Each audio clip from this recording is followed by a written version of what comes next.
네, 여러분 안녕하십니까.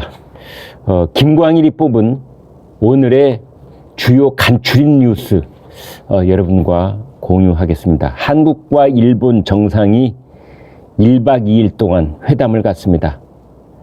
요점은 새로운 한일 관계, 신한일 관계 선언을 할 것으로 보입니다. 정계, 재계, 일본 쪽 인사들을 윤석열 대통령은 두루 만나기로 되어 있습니다.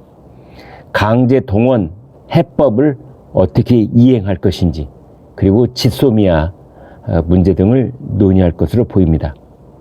윤석열 대통령 16일 1박 2일 일정으로 일본을 방문합니다. 기시다 후미오 일본 총리와 정상회담을 갖습니다. 일본 정재계 인사들과 만나 한일 경제 협력을 당부하고 한일 대학생을 상대로 강연도 합니다. 대통령실이 제3자 변제 방식의 강제동원 배상 해법을 미래를 위한 결단이라고 강조하고 있는 만큼 양국 관계 복원, 미래를 위한 협력, 그 발판을 다지겠다는 의도로 풀이됩니다. 한일 정상은 제3자 변제 방식의 강제동원 해법 이행을 포함한 전반적인 관계 정상화 방안을 논의를 합니다. 일본의 한국에 대한 수출 규제 해제를 포함한 경제협력 방안, 그리고 문재인 정권에서 종료 유예 조치가 됐던 한일 군사보호협정 지소미아 정상화 등도 주요 의제입니다. 정상회담 후 공동 기자회견을 통해 새로운 한일 관계를 천명하는 선언문이 발표될 가능성이 있습니다. 조선일보 단독 보도입니다. 강제징용 유족들 정사형 씨 등 세 분이 제3자 변제에 대해서 공개적으로 찬성 의사를 밝혔습니다. 일본을 용서한다는 것은 힘들지만 이제는 제발 매듭을 짓자, 이런 의견을 내놓았습니다. 일제징용 피해자 유족들은 조선일보와 인터뷰에서 정부가 발표한 제3자 변제 방안에 대해 일본의 만행을 용서하기는 힘들지만 우리 세대에서 매듭을 짓고 다음 장으로 넘어갈 때라고 생각한다, 이렇게 말했습니다. 정부 해법에 찬성하고 미래를 말한 윤석열 대통령의 뜻에도 공감한다고 말했습니다. 정부 발표 이후에 피해자 측이 공개적으로 찬성 목소리를 낸 것은 이번이 처음입니다. 이날 인터뷰에는 미쓰비시 중공업 강제징용 피해자인 고 정상화 씨의 아들 정사형 65살, 그리고 익명을 요청한 일본제철 미쓰비시 중공업 피해자 유족 3명이 참석을 했습니다. 이들은 이런 말을 했습니다. 한국과 일본은 서로 도망갈 수 없는 이웃 국가이자 순망치안 같은 관계다. 이제 한일 국민들이 과거는 뒤로 하고 서로 화합했으면 좋겠다.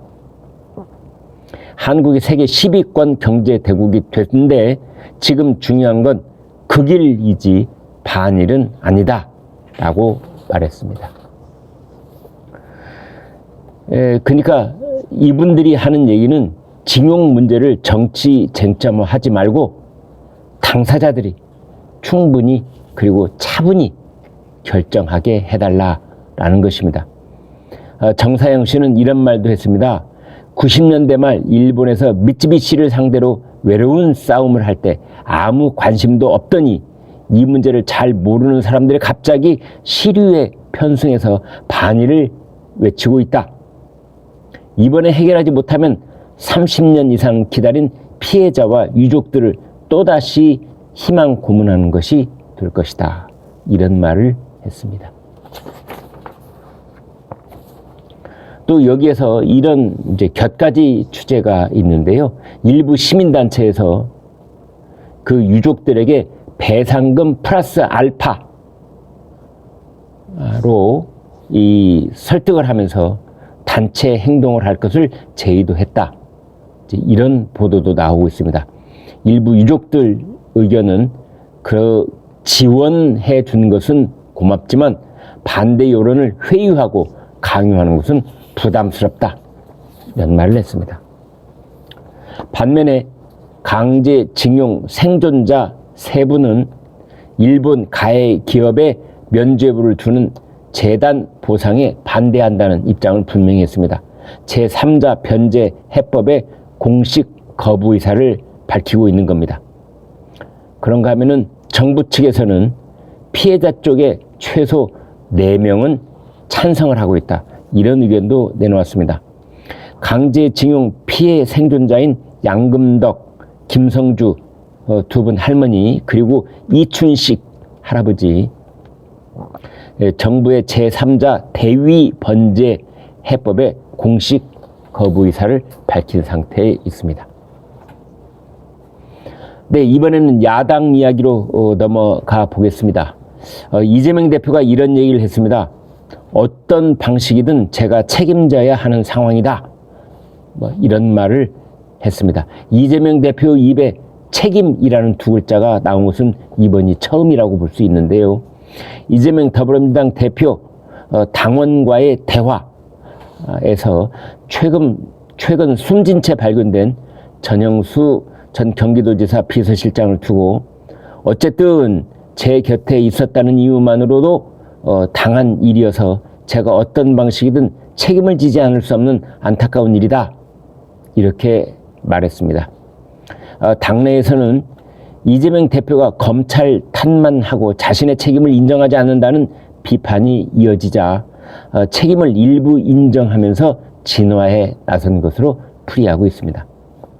이재명 대표는 당원존에서 2시간 가까이 당원과의 대화를 진행을 했습니다. 당원 200여 명이 모였고 유튜브로 생중계도 됐습니다. 이재명 대표는 이 자리에서 전영수 씨의 극단적인 선택을 언급하면서 저만 잡으면 되지 주변을 잡는 과정에서 이런 일이 자꾸 벌어져서 정말 안타깝고 죄송하다 라고 말했습니다. 이재명 대표는 비명계를 지칭하면서 저쪽이라는 표현을 썼습니다. 저쪽에서 공격하면 분열의 시작 이렇게 헤드라인이 잡히겠지만 거기에 반격하면 다음 꼭지는 갈등 격화 곧 분당될 듯 이렇게 나온다. 문제가 악화되는 빌미만 된다. 이런 말을 했습니다. 친명 비명 간 갈등이 분당 위기로 격화되는 상황을 우려한 것으로 보입니다. 이재명 대표는 그러면서 정말로 길게 멀리 봐야 한다. 내년 총선 결과는 대한민국과 민주진영 운명을 결정할 것이고 개인 이재명 인생도 결정날 것이다. 무슨 수를 써서라도 이겨야 한다. 이런 말도 했습니다. 총선이 잘못되면 이재명 인생도 결정날 것이다. 이런 말을 했는데요. 이것은 당분간 대표직에서 물러날 생각은 없다. 내년 총선까지 나는 함께 간다. 이런 말을 한 것이라는 그런 풀이도 나오고 있습니다.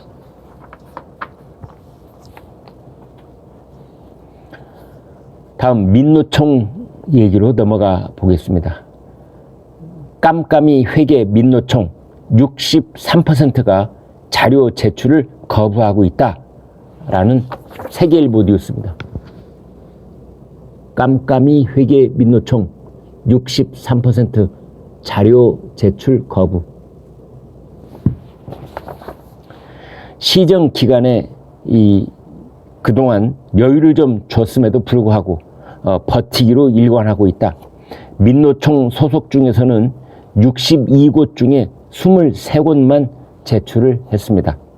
민노총, 한노총 다 합해서 전체 319곳 중에서는 86곳에서 아직도 내지 않고 있습니다. 오늘부터 과태료를 부과할 방침입니다. 노조 쪽에서는 자주권을 침해하는 행위다. 이렇게 반발을 하고 있습니다.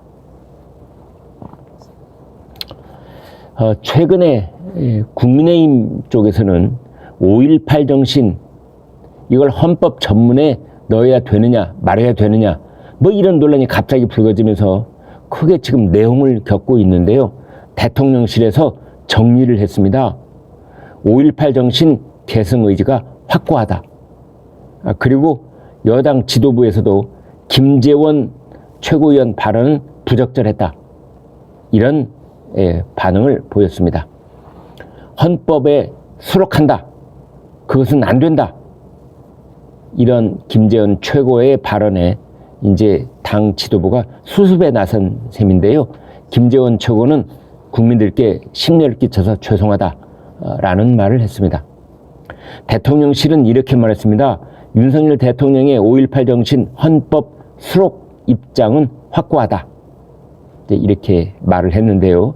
앞서서 김재원 국민의힘 최고위원이 5.18 정신의 헌법 수록이 불가능하다라는 취지로 발언한 데 대해서 대통령실에서 수습에 나선 것입니다. 김재원 최고위원은 국민들께 심려를 끼쳐드려서 매우 죄송하다라면서 사과를 했습니다. 대통령실 핵심 관계자는 이런 말을 했습니다. 윤석열 대통령은 지난해 5.18 민주화운동 기념사에서 5.18 정신 계승 입장을 분명히 밝힌 바 있다. 김재원 최고위원 발언은 국민의힘 당론도 아닐 뿐더러 이것을 대통령실과 연결 짓는 건 맞지 않다. 이렇게 말했습니다. 국민의힘 지도부 내부에서도 김 최고위원을 겨냥해서 부적절했다는 지적이 나왔습니다. 김기현 국민의힘 대표는 김재원 최고위원 발언과 관련해서 적절한 것은 아니었다는 게 제 생각이다. 이렇게 말했습니다. 지난 12일 전광훈 사랑제일교회 목사는 자신이 주관한 예배에서 5.18 정신을 헌법에다 넣겠다고 하는데 그런다고 전라도표가 나올 줄 아느냐? 라는 말을 했고 그 당시 예배에 참석한 김재원 최고위원은 그건 불가능하다. 저도 반대한다. 라고 대답을 했었습니다. 그러나 김재원 최고위원은 이제 저의 모든 발언으로 국민 여러분께 심려를 끼쳐드려 매우 죄송하다면서 5.18 정신의 헌법 전문 개재에 반대하지 않을 것이다. 이렇게 사과를 했습니다. 대장동 일당 재판에 관한 얘기로 넘어가 보겠습니다. 김만배가 이런 말을 했답니다. 우리 전체가 위험해질까 봐 대선 자금 20억 못 주겠다고 했다. 이런 말을 했다는 겁니다. 지금 이 8억여 원을 받은 김용 민주연구원 부원장 재판이 진행 중에 있는데 여기에 유동규 씨가 이런 식으로 증언을 했습니다. 그리고 김만배가 이재명 선거법 재판 때 쌍방울을 통해서 대법관 로비를 했다. 또 이런 말도 했습니다. 김만배가 쌍방울을 통해서 대법관들을 상대로 로비를 했다. 여러분 이거 진짜 엄청난 일입니다. 대장동 일당들, 이재명과 대장동 그 사태보다도 대법관을 김만배가 쥐고 흔들었다. 대법관들이 대장동 사태에 이런저런 식으로 동원이 됐다. 그리고 이 대법관들이 이재명 이 선거법 위반 혐의를 무죄 취지로 파기환송하는데 동원이 됐다. 이거는 김명수 대법원장 체제의 우리 사법부 그 뿌리부터 흔들어버리는 얘기가 아닐 수 없는 겁니다. 유동규 전 성남도시개발공사 기획본부장, 김용 전 민주연구원 부원장의 정치자금법 위반 등 혐의에 대한 재판에 증인으로 나왔습니다. 제가 2020년 봄 김만배 씨에게 이재명 당시 경기지사의 대선자금 20억 원을 마련해달라고 했더니 김만배 씨가 대선 전에 돈이 잘못 나갔다가 걸리면 전체가 위험해질 수 있으니 위험 부담을 감수하지 않겠다 라면서 거부했다 라고 증언을 했습니다. 김용 부원장의 변호인이 유동규 씨에게 이렇게 물었습니다. 이재명 대표는 2020년 7월 대법원 판결을 기다리며 대선 경선을 생각할 상황도 아니었는데 그 무렵에 20억 원을 요청했다는 것이 말이 맞느냐? 그러자 유동규 씨가 이렇게 대답을 합니다. 그때 판결은 안 나왔지만 내부적으로 충분히 무죄가 나올 것으로 생각을 갖고 있었다. 김만배 씨가 쌍방울을 통해 대법관에게 로비를 하고 있다고 하기에 정진상 씨에게 전화를 해서 사실이냐고 물어봤더니 정진상 씨가 깜짝 놀라면서 어떻게 알았느냐? 김만배 참 대단하다 라고 한 적이 있다 라고 말을 했습니다. 이것은 2020년 당시에 이재명이 대법관 판결에 목을 걸고 있었을 당시 이재명, 정진상, 김만배 이 세 사람은 대법관들에게 로비를 하고 있었다는 것을 서로 공유하고 있었다라는 것을 유동규 씨가 증언한 겁니다. 정말로 엄청난 일이 아닐 수가 없습니다.